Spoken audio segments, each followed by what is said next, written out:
오늘은 빛 이런 주제로 말씀을 나누도록 하겠습니다. 다니엘이 우리에게 남겨준 모범, 다니엘의 빛, 우리는 받은 이 빛대로 사는 성도들이 되시기를 바랍니다.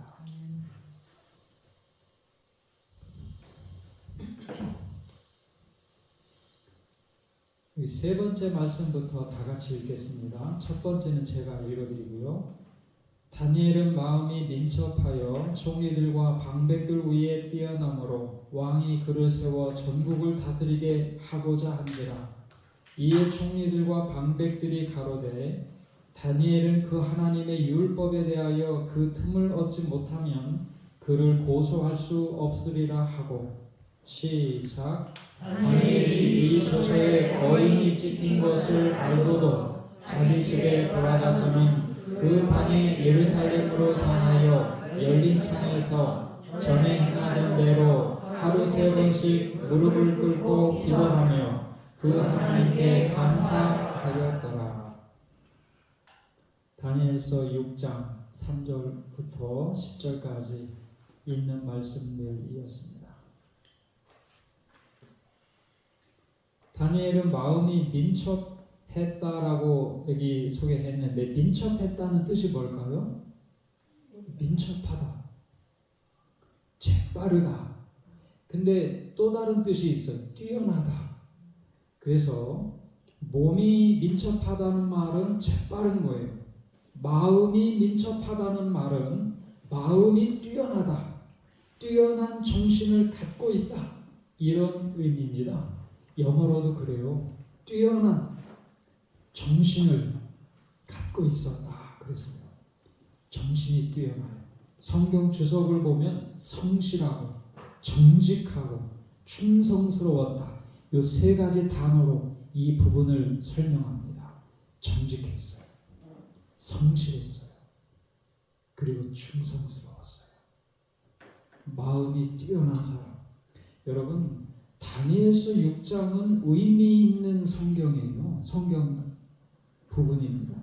5장까지는 바벨론 제국이었죠. 6장부터는 메데 페르시아 제국이, 새로운 나라가 시작이 되는 겁니다. 나라가 바뀌었어요. 바벨론이라는 제국이 망했으면 바벨론의 신하였던 사람도 끝입니다. 망한 거예요. 그러나 다니엘은 나라가 바뀌는 그 짧은 순간에 새로운 왕에게 눈에 탁 띄고 인정받아서 여기 전국을 다스리는 총리로 임명을 받은 거예요. 이 한 가지만 봐도 다니엘이 얼마나 뛰어난 정신을 갖고 있었는지를 확인해 볼 수 있어요. 짧은 순간에 인정받았어요. 총리 중 한 명으로 임명된 겁니다. 오늘 우리도 이 부분에 대해서는 주변 사람들에게 인정받아야 돼요.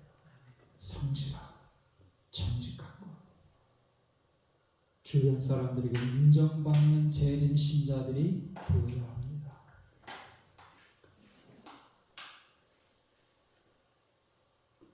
총리들과 방백들이 가로되 율법에 대하여 틈을 얻지 못하면 그를 고소할 수 없으리라. 다른 신하들이 다니엘을 고소하려고 작정한 모습을 보게 됩니다. 고소하려고 했어요. 왜 이런 마음을 갖게 되었을까요?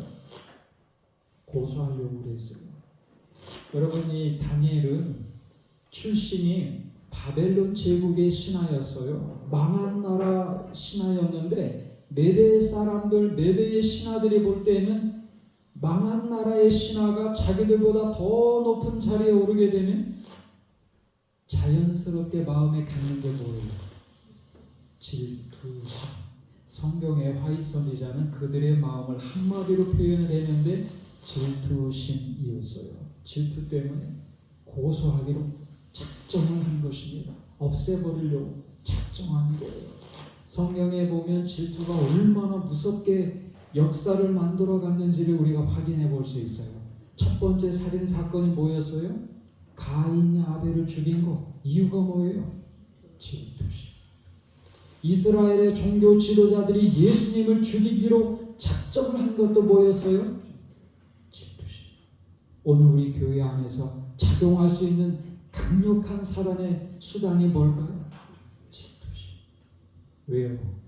우리는 성도들은 다 달란트가 다르고 똑같은 달란트도 크기가 다 다르잖아요. 하나님께서 어떤 사람은 크게 쓰임 받기도 하고 어떤 사람은 작게 쓰임 받기도 하잖아요. 우리는 질투심을 정말 조심해야 됩니다. 어떤 분들은 더 높은 자리에서 더 많은 달란트로 쓰임 받고 어떤 성도들은 낮은 이 위치에서 작은 달란트로 봉사를 합니다. 질투심을 조심하셔야 돼요. 여러분, 달란트를 작게 받은 걸로 따지면 저를 따라올 사람이 없어요. 전 정말 달란트 없다라고 생각하는 사람 중에 그 맨 앞줄에 제가 있을 것 같아요. 저 노래하는 거 보셨어요? 한 번 노래했어요. 여기 와서. 그때 우리 네 분, 우리 이명훈 목사님 그리고 또 우리 그 유지사님 계셨을 때 한 번 노래한 것 같아요. 그 외에는 제가 노래를 해본 기억이 없어요. 강지사님은 진짜 달란트가 있으세요. 노래 하시는 달란트. 우리는 그거를 약간 저거 유행가하고 비슷한 거 아니야? 사실은 저는 그런 노래 사실은 더 좋아해요.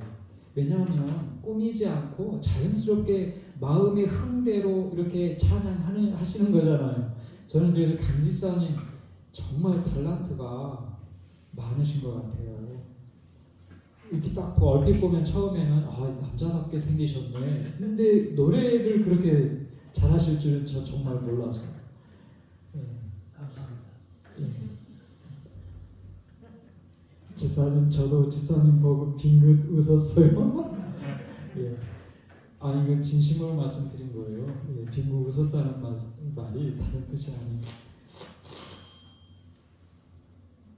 제가 우리 지사님 노래를 다른 데 가서도 이렇게 지사님 많이 세워드리자고 집사람한테도 가끔 이렇게 얘기를 하곤 했는데요. 그러나 여러분, 달란트가 다 다르고 그 받은 달란트의 크기도 다 다르지만 달란트의 비율을 잘 보세요. 거기에 보면 달란트의 종류나 크기가 문제가 아니었어요. 아무리 달란트가 작아도 얼마나 잘 활용하는가가 문제였어요. 크든 작든 달란트가 다 다르든 우리가 잘 활용하면 칭찬도 똑같고 그 주인이 보기에 보상도 똑같았어요. 하나님 보시기에 우리는 너무나 똑같이 소중한 존재라는 것, 그것 때문에 우리가 용기를 갖고 그것 때문에 우리가 달란트가 작아도 감사한 마음으로 우리가 활용을 하는 것입니다. 그러나 조심해야 돼요. 질투심은 크게 우리 주변에서 역사할 수 있다는 것 조심해야 됩니다. 다니엘이 조소의 어인이 찍힌 것을 알고도 기도를 드렸어요.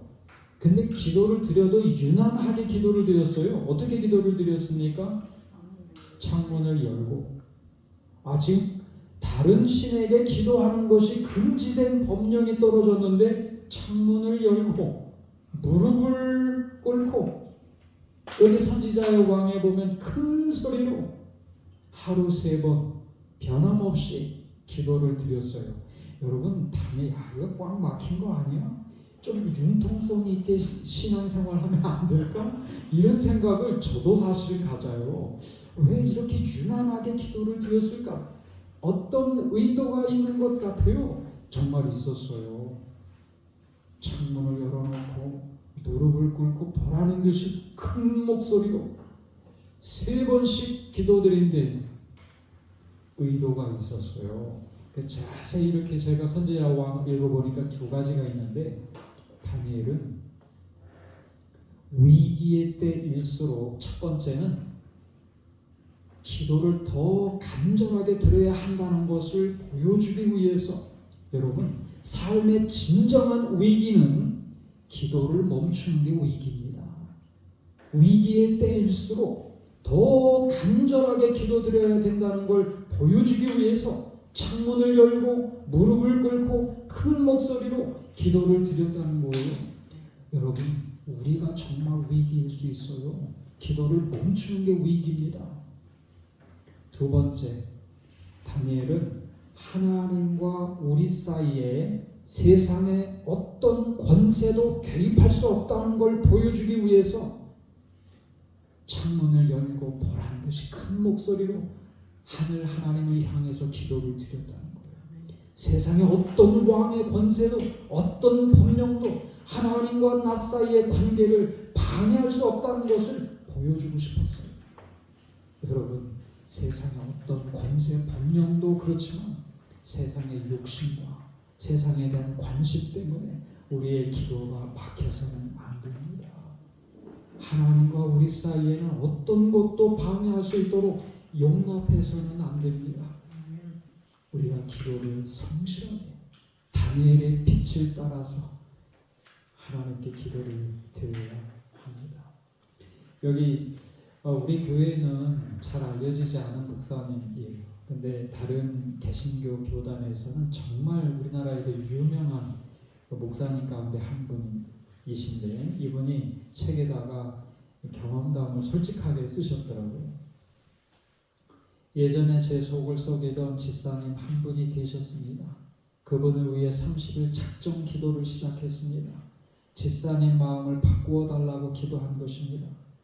그러면서 매주 집사님이 어떻게 변하는지 살펴봤습니다. 집사님 얼굴이 여전히 험상궂고 저를 향한 태도가 조금도 달라지지 않는 것입니다. 3주 지나서 보니 그 집사님은 달라지지 않는데 제 기도 내용이 달라지기 시작했습니다. 하나님, 그 집사님을 사랑하지 못했던 저를 용서해 주십시오. 저를 변화시켜 주십시오. 제가 잘못했습니다. 그 교회에서 그분을 보니 그렇게 달라져 보일 수가 없었습니다. 누가 먼저 달라졌는지 모르겠지만 확실히 달라졌습니다. 기도드리면 기도드리는 목적이 하나님 마음을 바꾸는 게 아니에요.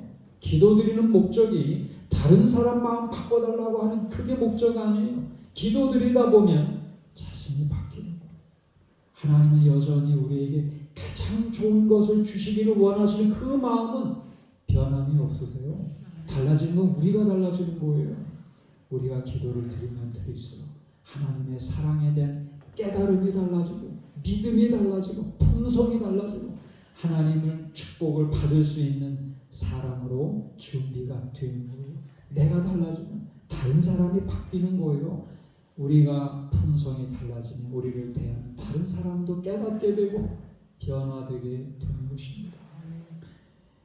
여기 다니엘은 우리에게 성실한 기도의 빛을 남겼어요.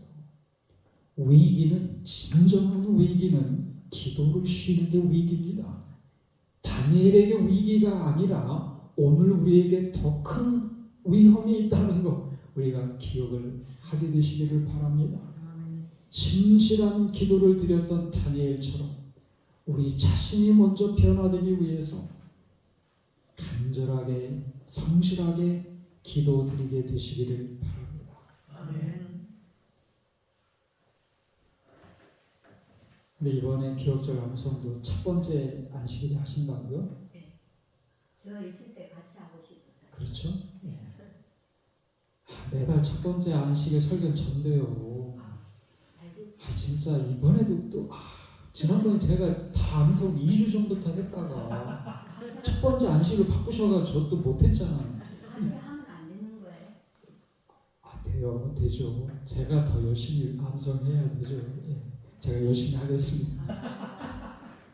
예. 이번에도 겹쳐서 이거 망한 거 아닌가? 아니요. 제가 더 열심히 하겠습니다. 네. 자, 이제 두 번째 전 빠르게 간결하게 말씀드려야 되는데요. 두 번째, 여기에도 제가 쭉 읽다가 세 번째 부분에서 같이 읽겠습니다. 이에 왕이 명함에 다니엘을 끌어다가 사자굴에 던져 넣는지라. 다니엘이 왕에게 고하되, 왕이여, 원컨대 왕은 만세수를 하옵소서. 나의 하나님이 이미 그 천사를 보내어 사자들의 입을 봉하셨으므로 사자들이 나를 상해치 아니하였사오니 이는 나의 무죄함이 그 앞에 명백함이오며 또 왕이여 나는 왕의 앞에도 해를 끼치지 아니하였나이다. 시작. 왕이 심히 기뻐서 명하여 다니엘을 굴에서 올리라 하매 그들이 다니엘을 굴에서 올린즉 그 몸이 조금도 상하지 아니하였으니 이는 그가 자기 하나님을 의뢰함이었더라. 사자굴에 드디어 던져 넣어집니다. 다니엘이 3번씩 기도드렸잖아요. 그런데 기도의 응답이 뭐예요? 사자굴에 던져 넣어진 겁니다. 여러분, 기도를 드렸으면 응답이 되었을 텐데 이게 응답이에요. 근데 이 기도의 응답의 방법의 경우수를 따지면 둘 중에 하나입니다. 그렇죠. 뭐예요? 사자굴 던져 넣기 전에 사자굴을 피하도록 아예 들어가지 않도록 응답을 해주시는 거예요. 두 번째는 뭐예요? 사자굴에 들어가긴 들어가는데 극적으로 구원함을 받는 겁니다. 둘 중에 하나예요. 다른 방법은 없어요. 근데 여러분들에게 선택하라고 한다면 뭘 선택하시겠어요? 대부분은 똑같습니다. 뭐예요? 저 어려운 일을 피했으면 좋겠어요. 순탄하게 살게 해주세요. 어려운 시련이나 고난을 피하게 해주세요. 순탄한 사자굴 안 들어가게 해주세요. 라고 선택을 할 것입니다. 근데 하나님께서 선택하신 방법은 두 번째였어요. 제가 왜 사자굴 그렇게 다니엘이 열심으로 기도드렸는데 고작 그 기도의 응답이 사자굴에 들어가는 거예요. 그 위험을 무릅쓰고 들어가는 거예요. 얼마나 떨렸겠어요. 그 이유가 뭘까? 보니까 하나님은 다니엘을 사자굴 전에도 구원하실 수 있고 사자굴 다음에도 구원하실 수 있는데 하나님의 구원하심이 더 돋보일 수 있도록 사자굴에 들어가는 걸 허락을 하셨다.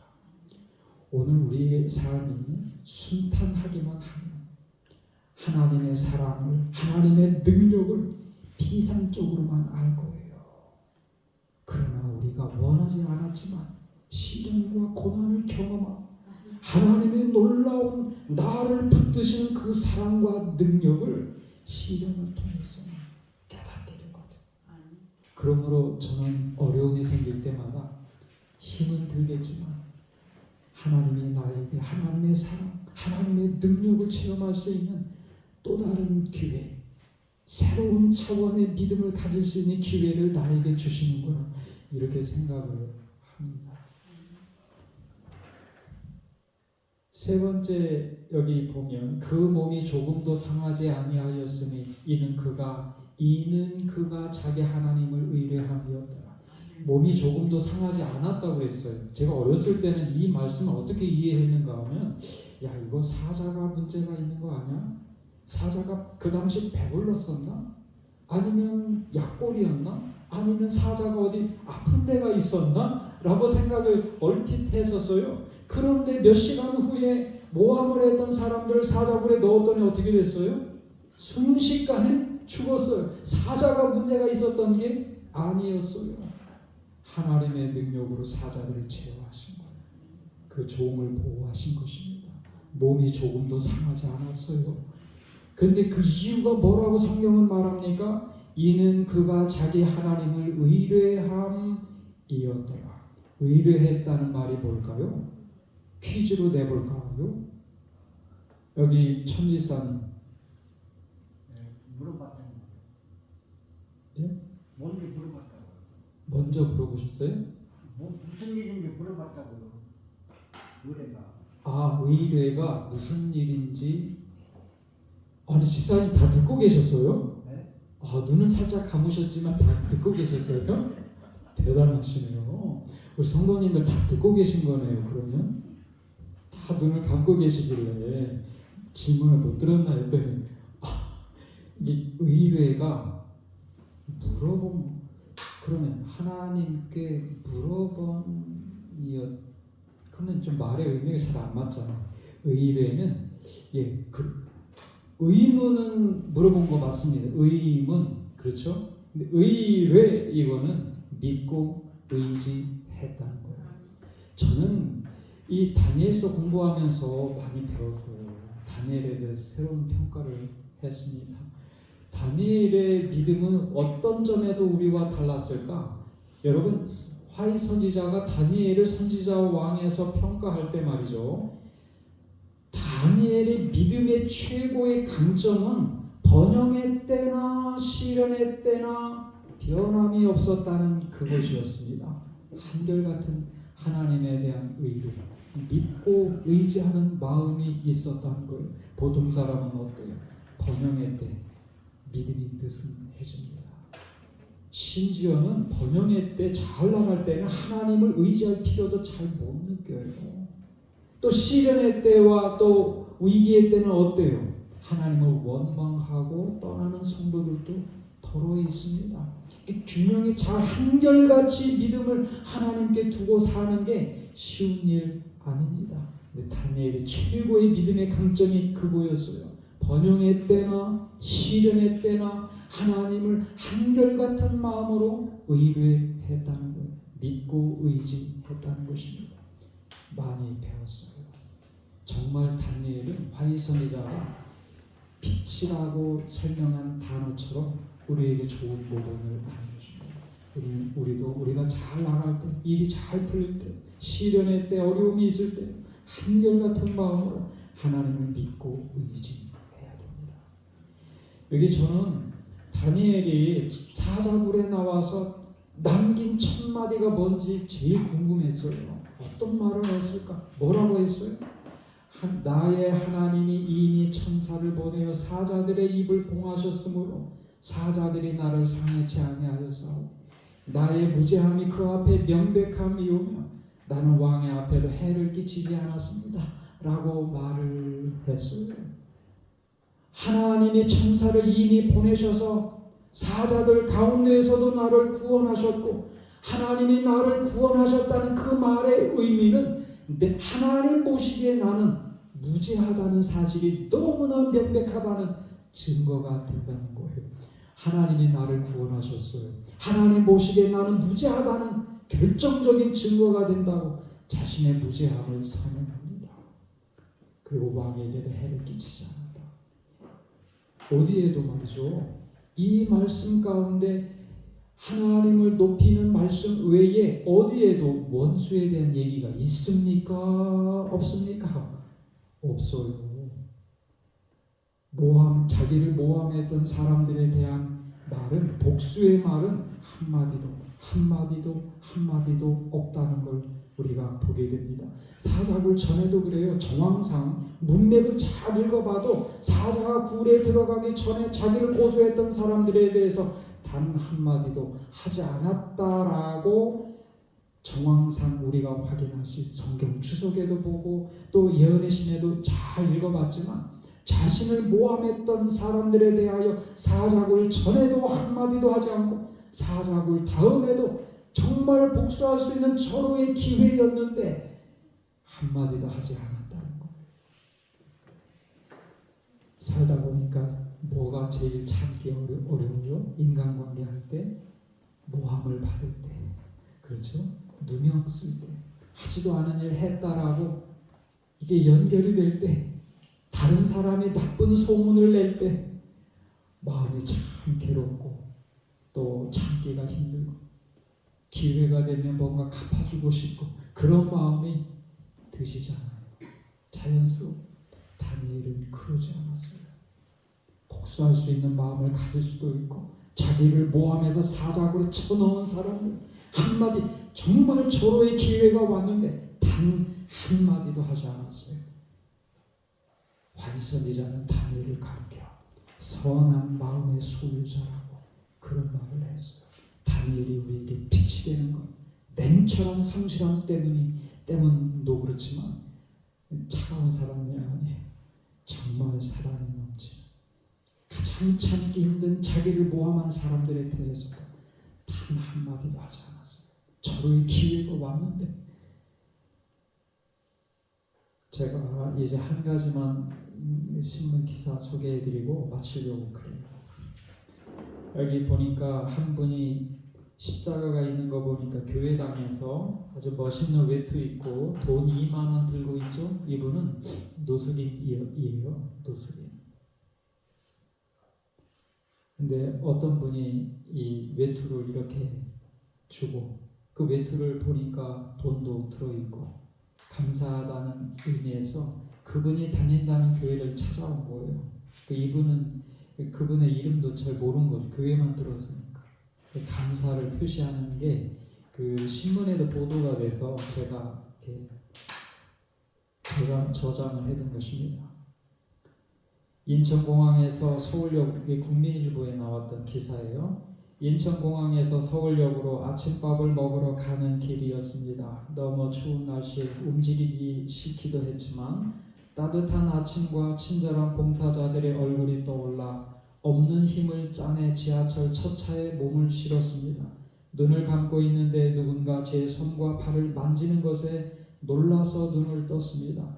40, 50대쯤 중년 여성이 제 앞에 무릎을 꿇고 앉아 핸드크림을 발라주고 있었습니다. 발에다 바르는 거예요. 지금까지 살면서 누구에게도 그런 대접을 받아본 적이 없었습니다. 저를 그렇게 대해주는 사람은 그분이 처음이었습니다. 쏟아지려는 눈물을 참았습니다. 여성은 제게 자신이 입고 있던 하얀색 후리스 외투를 벗어주려 했습니다. 거절했지만 소용없었습니다. 저는 여성에게 물어봤어요. 교회 다니세요? 라고요. 요즘 저는 급식소에서 아침을 기다리면서 짧은 예배를 드리곤 했습니다. 인천의 어느 교회를 다닌다고 말해주곤 자리를 떴습니다. 여성이 주고 간 외투에는 핸드크림과 10,000원짜리 지폐 2장이 들어있었습니다. 제게 주신 외투를 매일 입고 있습니다. 여름에도 입을 겁니다. 하나님과 예수님이 저를 감싸주시는 것 같은 기분이 들거든요. 저도 이 기사를 보면서 요즘에 이런 성도들도 있구나 이런 생각에 감동을 많이 받았어요. 여러분 우리가 당황하지 마세요. 전 기다렸습니다. 왜냐하면 분위기가 다 이렇게 깨잖아요. 집중이 되잖아요. 감사합니다. 우리가 이 노숙인 하면은 사실은 가까이 가는 것도 피하는 그런 분들이잖아요. 근데 그런 분들에게 발을 가서 겨울에 그 운동화나 이런 것도 못 신고 슬리퍼 신거나 이 맨발도 감옥도 있잖아요. 겨울에 그 발 다 트잖아요. 그 보이잖아요. 핸드크림을 그 발에 발라주면 가까이 가기도 어려운데 근데 그거 다 발라준 다음에 외투도 벗어줬어요. 거기에는 또 한 끼 뭐 사드시라고 거기 돈도 좀 넣어서 이렇게 드린 것 같아요. 그래서 마음에 많이 남아서 얼른 그 기사 저장을 한 게 이겁니다. 여러분 그리스도인이 가장 빛나는 순간이 이런 순간이에요. 사랑을 실천하는. 이 사회에서 소외된 사람들에게 사랑을 실천. 자기에게 해를 끼치는 사람들에게도 사랑을 실천. 한마디도 어떤 그 섭섭한 말을 전하지 않고 사랑을 실천할 때 가장 그리스도인이 빛나는 순간. 다니엘은 정말 우리에게 많은 빛을 남겨주었습니다. 하루 3번 기도, 정말 위기의 때에도 변함없이 기도하고 한결같이 하나님을 번영의 때나 시련의 때나 한결같이 하나님을 믿고 의지하고 원수에게도 단 한마디 복수의 말을 하지 않았으며 우리가 이 다니엘에게서 받는 빛대로 생애하시는 성도들이 되시길 바라면서 마치겠습니다.